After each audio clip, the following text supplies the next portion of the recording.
गोशाळा चालवतात त्याबद्दल आपण त्यांचं अभिनंदन नाही, करू. नाही. काय? हे देशी गायींची आपली एक ओम नमो नारायण गोशाळा ही चालवत आहे. तर आपल्याकडं सगळ्या देशीच गायी आहेत. एक 16-17 गायी आहेत सगळे मिळून. आता अजून चाललंय वाढवायचं असं शिकवण. तर आता हे गेली 10 वर्ष आपलं काम चालू आहे. ते प्रयत्न करत करत आता शेटने आपल्या पहिल्यापासून बघितलेलं आहे की किती वर्ष काम चालू आहे काय आहे. की जेणेकरून आपली गोसेवा ही ईश्वर सेवा आहे. गोमातेची सेवा केल्यामुळं काय सगळ्या देवांची सेवा केल्यासारखं आहे. त्यामुळे हे चाललेलं आहे. आणि हे आता जे तुम्ही एवढं सगळ्यांनी सहकार्य करून जे आपल्याला मशीन दिलेलं आहे ही कुट्टी मशीन आहे. कडवा कुट्टी म्हणजे चारा बारीक करण्याची. तर अखंड चारा दिल्यामुळं त्यांना काही थोडासा चारा निम्मा खाणार निम्मा पाया देऊन वाया जाणार सगळा असं बऱ्याचपैकी होत होतं. आता हे बारीक केल्यामुळं कसं आहे पूर्ण चारा त्यांच्या पोटात जाऊ शकतो आणि जास्त थोडा वायाचं प्रमाण कमी होतं. आणि त्याच्यामुळं कसं आहे की जो चारा आहे तो सगळा म्हणजे आपल्या पुरवठा येतो. म्हणजे जो विस्त गेल्यामुळे आपल्याला जास्त चारा लागतोय. वाया जाणारा चारा वाचल्यामुळं चाऱ्याची काही कमतरता पडत नाही आणि गायीला पण पचण्यासाठी आपलं बरं असते. आता पुढचं काय डोक्यात आहे याच्या पुढे काय करणार आहे? आता काय नाही हे काय आपलं काम तर चालू आहे पुढं. हे आता सगळं एकदम वाढवून आता परवा पण मी रत्नागिरीच्या एका सुहास पंडित म्हणून त्यांची एक कॉन्टॅक्ट केलेलं आहे. त्यांच्याकडे सगळं शेण गोमूत्रापासून औषध वगैरे सगळं बनवायचे हे जीवामृत औषधं बरीच आहेत अशी डायबिटीज मुतखडा मुळव्याध वगैरे ते सगळी. तर आता मी कसं याचा माझा कामाच्या ह्यानं सगळ्या आपली सेफ्टिक टँक साफ करण्याची पण गाडी आहे ते पण काम माझं असतं सगळ्या मेंटेनन्स करणे. हे करत करत आपण ही सगळी काय आपले थोडे सहकारी हे असतात सकाळी इथं सगळी साफसफाईला वगैरे त्यांना चारा बिरा टाकायला मी कामाला जरी गेलो तरी परत दुपारी आल्यानंतर परत गवत वगैरे आणणे काही त्यांना घेऊन दारा सोडणे रानभर आपण घेतलं असतं इथं. त्यामुळं दुपारी 12-1 वाजता सोडतो. 12-1 वाजता सोडल्यानंतर 5-6 वाजेपर्यंत तरुण मारायचं. आता कधी जानेवारी फेब्रुवारी नंतर त्यांना बांधावं लागतं जास्त सोडता येत नाही. त्यानंतर चाऱ्याची जास्त गरज असते. आता कसं आहे आता चर त्यांना थोडासा चारा दिला तरी त्यात जरा बघते आणि 6 महिने पुढचं जरा अवघड असतं असते की. पेन असते, कडवणारी लोकं आहेत, अशी वेगवेगळे मदत करणारी लोकं आहेत. म्हणजे आपले सारंग कार्यालय का नाही खालचं त्यांनी एक 5-6 भुशात दिली दुसरा पेंड. तुमच्यासारख्यांचं सहकार्य असलं तर अजून ही गायींची सेवा चांगल्या प्रकारे होईल. अशा प्रकारे अजितचे जरी 6 महिने पाठीमागे लागले होते हो की एक कडबा कुट्टी मशीन आपल्याला पाहिजे काय. तर आपण सर्वांच्या सहकार्यानं आज हे पूर्णत्वास काम झालं. ह्याच्यामध्ये वैशिष्ट्य म्हणजे मानायचं या अजितचं असं की हा व्यक्ती नगरपालिकेमध्ये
मशीन काही पोलबिल.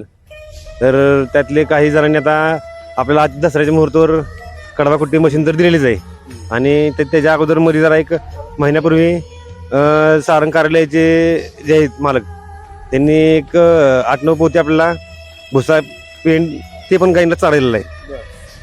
अशी अजून किरकोळ काय काय मदत होती आता. आणि यातनं पुढे अजून बघू आता मोठे तर का आपलं काम चालूच आहे शेडचं वगैरे.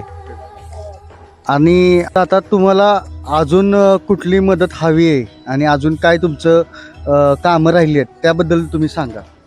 आता गायींना मोठं एक चांगल्यापैकी मोठं शेड व्हावं असं. हा त्यासाठी फक्त काही लोखंड पात्रा वगैरे जरा आता ते गोळा करायला चाललंय की जेणेकरून अजून जास्तीत जास्त गायी कशा त्यात बसतील ह्याचं नियोजन करायचंय. म्हणजे लावणार गायी वाढणार सगळ्या असं होत राहणार ना. मग त्यामुळे पुढचं नियोजन त्या प्रकारे करायचंय. म्हणजे साधारण तुम्हाला एक मोठं शेड बांधायचंय गायींसाठी जेणेकरून आता गायी वाढणार त्यांचे त्यांना जागा ज्यादा लागणार त्यामुळे तुम्हाला ते लोखंड पत्रा ह्याची तुमची तरतूद चाललेली आहे. ह्या 2 गायी पण आपला शेतकऱ्यांनी आणून सोडलेत. बर काय की जे आता कोण शेतकरी सांभाळत नाही ते आपल्या पैसे आणून सोडतात असे किंवा आता ह्या नवीन आहेत त्यामुळे त्यांना जरा थोडे दिवस बांधून ठेवावं लागतं. त्यांना आपल्या इथल्या परिसराची माहिती सवय आपण नवीन आहे आपलं त्यांचं जरा हे झालं पाहिजे ना. आपलं त्यांचं प्रेम जुळलं एकदा की मग त्यांना मोकळं सोडून रानात गेलं तर चालतंय. तर इथं अजून एक व्यक्तिमत्व आहे खरंच मामा. पण इथं यांचं खूप सहकार्य असतं. तर खरंच मामा सांगा जरा 2 शब्दात काय नक्की. काय ना आम्ही गायच्या सेवा करायला येतो. कुठं वैरण काढी असेल ते गायांना घालतो पण सांभाळ करतो तिचा. शेण पाणी काय असेल ते वैरण काढी सर्व बघतो. मग किती वर्ष झालं तुम्ही हे करताय. मला जवळजवळ 7 वर्ष झाली. 7 वर्ष झाली. आणि सकाळी किती वाजता येता कधी जाता संध्याकाळी. संध्याकाळी 6, 6:30 कधी 8:20, 7:20 वाजते आम्हाला जायला घरी. सकाळी किती वाजता येता. सकाळी येतो की 10:30, 11, 11:30 वाजता येतो. बर. आणि तुम्हाला कसं वाटतंय की आज तुम्हाला कडबा कट्टी मशीन मिळाली तर त्याचं काय वाटतंय तुम्हाला. आम्हाला कुट्टी करून आम्ही गायांना वापर करणार. कुट्टीचा कडबा परमिशन त्याची कुट्टी करून गायांना वापरणार. म्हणजे आता ते वाया जाणार नाही तुम्ही. वायाला जाणारच नाही ना. तर आता तुम्हाला कडबा कुट्टी मशीन मिळाली तर त्याच्याबद्दल तर तुम्हाला आनंद आहेच. आम्हाला आनंद आहे की. मग आता तुमचं काम अजून सोपं झालंय. आमचं सोपं झालंय काम बिन. आता आम्हाला इथनं पुढून गाय येणार काय होणार आम्हाला सगळं झालं. आता आम्ही वैरण जरी आणली तरी आम्हाला कुट्टी करायला व्यवस्थित आता मिळेल. म्हणजे पहिल्यांदा जी वाया जायचं ते आता वाया जाणार नाही ना. वायाला जाणार नाही. आता पहिलं वायाला जात होतं इकडे तिकडे गाय खात नव्हत्या. आता गाय खाते व्यवस्थित खाणार. हा या मान्यवरांनी आपल्याला जी आज कडबा कुट्टी मशीनची मदत केली आहे अशी बरेच आदनमधनं मदत होत असते. पण आज जी मदत झालेली आहे ती सर्वात मोठी मदत आहे की जे माझा कडबा बिडबा सगळा जे वाया जात होता तो आता वाया जाणार नाही. पूर्ण चारा सगळा गायींच्या उपयोगी येणार आहे आणि त्यामुळं थोडीशी बचत होईल पैशाची पण आणि वेळ पण वाचेल जरा. त्यामुळं कामं जरा गायींकडे लक्ष द्यायला जरा जास्त वेळ मिळेल त्या निमित्तानं. तर या मान्यवरांची नाव आहेत असे संजू शेठ कासट, सारडा, परत मुनोद, लाहोटी या अशा काही त्यांचे महेश्वरी ग्रुप आहे. या ग्रुपनं सगळ्या मिळून आता आपल्याला कुट्टी मशीनची मदत केलेली आहे. तर यांचा आपण खूप धन्यवाद आहे. आणि इथनं पुढं आपल्याला फक्त आता काही मोठं शेडचं काम करायचं आहे. इथनं पुढं आपल्याला फक्त पत्रा वगैरे काय लागेल तेवढंच आता शेड मोठं झालं चांगलं बांधता येईल. मग त्यातनं पुढं मी हळूहळू आपला प्रयत्न चालूच आहे. तसं करतोय सेवा चालू आहे. तर हे सगळं दिल्याबद्दल मी त्यांचं मान्यवरांचं मनापासून धन्यवाद करतो. आणि खरंच म्हणजे आम्हाला पण खूप आनंद होतोय की आज आमच्या माध्यमातून आमच्या यूट्यूब चॅनलच्या माध्यमातून रॉयल नेचर ही मागच्या वेळेस आपण गप्पा मारल्या होत्या आणि काही महिन्यातच तुम्हाला ही कडबा कुट्टीची मशीन मिळाली. तर आम्हाला तेवढाच आनंद होतोय जेवढा तुम्हाला होतोय. समाजापर्यंत पोहोचते ना काम ते. आज तुम्ही समाजापर्यंत काम पोहोचवताय म्हणल्यानंतर मग ते तुम्हाला पण थोडासा गायची एक आशीर्वाद आहेच. असं तुमच्या चॅनलला माणसांनी सबस्क्राईब करावं पुढे चालावं हीच आपली इच्छा आहे. धन्यवाद धन्यवाद. खूप खूप धन्यवाद दादा तुमचे. गोमाता तुमच्या पाठीशी. खूप खूप धन्यवाद. आम्ही ज्यावेळेस चॅनल चालू केला होता काही महिन्यांपूर्वीच आम्ही चॅनल हा नवीन चालू केला आणि 2-4 व्हिडिओ नंतरच तुमचा मुलाखत घेतली. तुमचा व्हिडिओ आम्ही दाखवला आणि तिथून आम्हाला मातेचा त्यावेळेसच आशीर्वाद नक्कीच मिळाला आहे की आमचा आता चॅनलला सबस्क्रायबर्स पण वाढत चाललेले आहेत, व्ह्यूज पण खूप चांगले आलेले आहेत आणि असंच हे वाढत राहू. आणि तुमचे आशीर्वाद आहेत, गौमातेचे आशीर्वाद आहेत आणि खरंच मनापासून तुमचेही धन्यवाद. हे तुम्ही आमचं काम समाजापर्यंत पोहोचवत आहे, हे तुम्हाला गोमाता तुमच्या पाठीशी तुमचा मी धन्यवाद आहे. आणि अजून जर कोणाला काय यातलं गोशाळेला काही द्यायचं वगैरे असेल तर त्यासाठी हे आपले हे ओम नमो नारायण गोशाळा, माझं नाव आहे दादा खरे आणि आपला फोन नंबर आहे 91 75 73 23 49. तर ही या मोबाईल नंबरवर संपर्क करायचा, काय असेल सेवा तुमची इथं घेता येईल. सगळ्यांना माझ्यातर्फे दसऱ्याच्या हार्दिक शुभेच्छा. धन्यवाद. आणि नक्कीच दादा ह्या पुढेही तुम्हाला अजून भरपूर मदत मिळणार आहे, नाही असं नाही, पण ह्याच्यामध्ये तुमचे पण फार कष्ट आहेत दादा, हे आम्ही बघतोय. तुमचा पण खर्च आहे वैयक्तिक, तुम्ही तुमच्या खिशातले पण इथं जे काय पैसे लावता आणि त्याच्यातून तुम्ही सगळं काय करता ते आम्ही बघतोय, आम्हाला माहिती आहे ती. आणि नक्कीच तुमच्या ह्या कष्टाला फळ हे नक्कीच मिळतंय आणि मिळत राहणार. आणि सर्वांना पुन्हा एकदा दसऱ्याच्या खूप खूप शुभेच्छा आणि रॉयल नेचर ह्या चॅनलतर्फे. आणि तुम्ही प्लीज लाईक करा, सबस्क्राईब करा आणि शेअर करा. तुमचे कॉमेंट्स आम्हाला नक्कीच कळवा. खूप खूप धन्यवाद. थँक्यू.